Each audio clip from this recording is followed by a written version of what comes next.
कर्नाटक विधानसभा ने मंगलवार को वॉइस वोट के साथ एक विधेयक पारित किया है जिसके तहत ऑनलाइन गेमिंग जिसमें पैसों का लेन देन होता है को प्रतिबंधित किया है।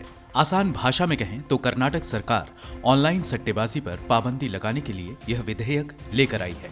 इस विधेयक के तहत कर्नाटक पुलिस अधिनियम 1963 में एक संशोधन किया गया है जिसके तहत ऑनलाइन सट्टेबाजी पर पाबंदी का प्रावधान जोड़ा गया है। मुख्यमंत्री बसवराज बोम्मई ने कहा कि प्रस्तावित कानून कौशल के खेल सुविधाओं का सख्ती से पालन करने वाले ऑनलाइन गेम को प्रतिबंधित नहीं करता है, यहाँ तक कि उन कौशल खेलों पर पाबंदी लगाता है जिनमें खिलाड़ी के पैसे खोने का जोखिम हो। ऐसा करने वालों पर प्रस्तावित कानून के तहत कार्रवाई की जाएगी। मुख्यमंत्री ने कहा कि ऑनलाइन गैम्बलिंग के स्थानीय संचालक पकड़े और दंडित किए जाते हैं तो ऑनलाइन सट्टेबाजी के विदेशी संचालकों को खुली छूट नहीं मिल सकती है। प्रतिबंधित किए गए खेलों में स्पोर्ट्स, ऑनलाइन गेमिंग और पोकर पर ऑनलाइन सट्टेबाजी शामिल है। विधेयक में ऑनलाइन गेम को विस्तार से परिभाषित किया गया है।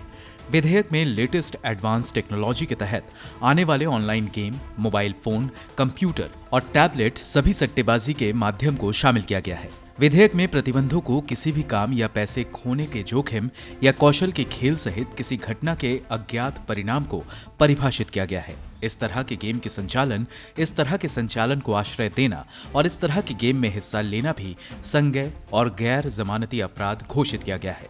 विधेयक में ऐसे अपराधियों के लिए 3 साल तक की जेल और 1 लाख रुपए के जुर्माने का प्रावधान किया गया है। हालांकि राज्य के भीतर या बाहर किसी भी रेस कोर्स पर चलने वाले हॉर्स रेसिंग या लॉटरी को प्रतिबंधित नहीं किया गया है, जबकि उद्योग संघों का कहना है कि कौशल के खेल पर आधारित खेल ही इस विधेयक के दायरे में आते हैं, जिससे नौकरियों और आजीविका का नुकसान होगा।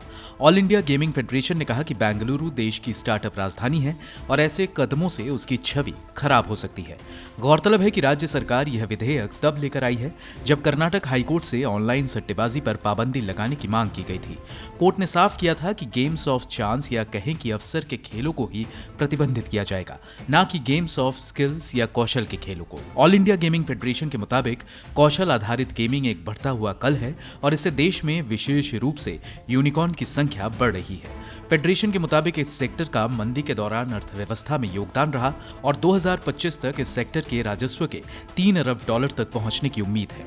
फेडरेशन ने कहा कि इस विधेयक को तकनीक हब और स्टार्टअप के लिए एक झटके के रूप में देखा जा सकता है। ब्यूरो रिपोर्ट, गो न्यूज।